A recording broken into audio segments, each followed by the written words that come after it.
Mga bro, power combo alert. Sa pinakabagong eksenang kumakalat ngayon, kitang-kita natin ang O-159 Wildcat anti-submarine helicopter ng Philippine Navy's Naval Air Wing, proudly nakadek sa ibabaw ng bagong guided missile frigate na BRP Miguel Malvar, FFG-06.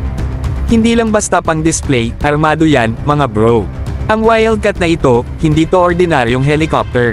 It actually sports Spike NLOS air-launched missiles mula sa Israel's Rafael Defense, ibig sabihin, noon line of sight, pangtira ng kalaban na hindi mo pa nakikita sa visual range.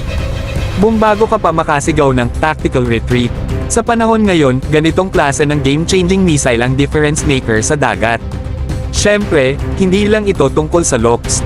Force multiplier to sa bagong frigate na BRP Miguel Malvar, na ngayon ay hindi lang may sea-based missiles, meron pang air assets na kayang umaligid at umatake from above.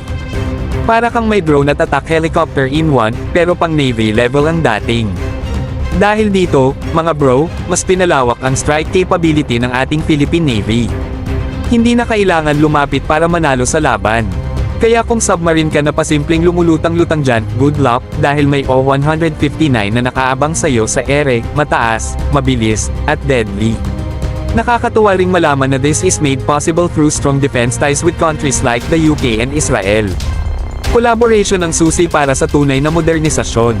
At ngayon, with systems like the Wildcat plus Spike NLOS combo, hindi na lang tayo pang coastline defense, pang blue water ops na tayo mga bro.